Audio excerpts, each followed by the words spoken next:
Заходя в Камрадский павильон, с сегодняшнего дня можно увидеть только пустые столы. Кроме курятины на полках теперь не найти никакого другого мяса. Да и в других магазинах его придется хорошенько поискать. Молдову настигла африканская чума свиней. В Дандюшанском и Сарокском районах зарегистрированы случаи заражения свиней. Болезнью болеют не только свиньи, ею могут заразиться и другие животные. В результате распространения заболевания в частных домохозяйствах пришлось уничтожить все поголовье свиней на территории очага. Для того, чтобы предотвратить распространение заражения животных, было принято решение поставить запрет на убой в домашних условиях. Люди таким положением крайне возмущены и ранним утром выразили свое недовольство у здания примарии.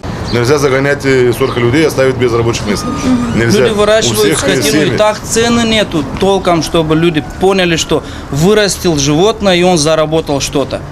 И так он и в минус, куча навоза остается, вот и все. Еще и тут куча моментов таких, которые попадают очень сильно в карман. Это очень сложно для народа, в общем. Тот, кто будет владелец этой бойни, тот и будет наживаться. Если будет строить бойню только государство для народа, для города, это нужно, это важно для людей. Для того, кто выращивает животных, и так не осталось, сократилось очень сильно. Животных практически не осталось ни по селам, ни по городу, никто не хочет выращивать. Примар города сообщил о том, что в ближайшее время проблема будет решена, так как и есть потенциальные инвесторы. Есть потенциальные инвесторы, которые хотят в кратчайший срок построить. Именно бойня, я думаю, что нам месяц, два, три максимум удастся решить проблему. Сегодня главное, чтобы людям разрешили торговать и дали определенное время. Я как житель города не вижу в том, что людям для своего собственных нужд разрешено забивать скот, и они потребляют его в пищу, даже не проводя ветеринарное обследование.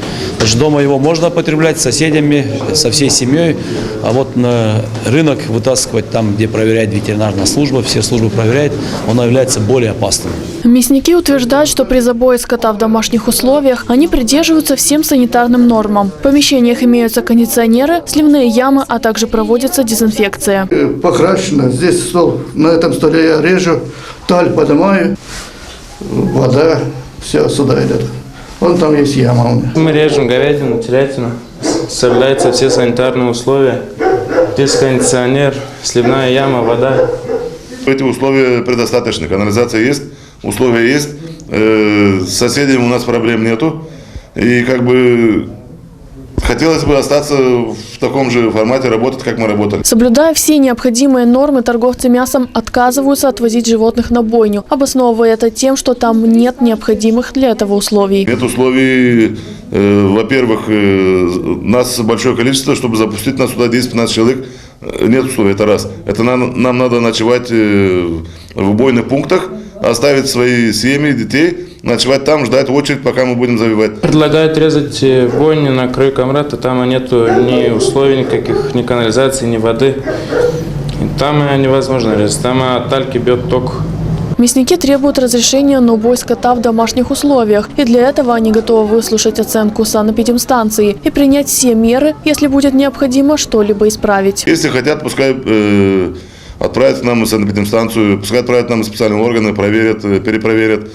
Если есть какие-то поправки, мы сделаем, мы поправим, подготовим все, без проблем. Наша съемочная группа попыталась провести съемку на той самой бойне, где должен производиться убой скота. Однако этого сделать не удалось. Работники утверждали, что мы должны подождать хозяина бойни. Спустя короткий промежуток времени, когда мы ожидали возможности сделать съемку, ворота закрыли.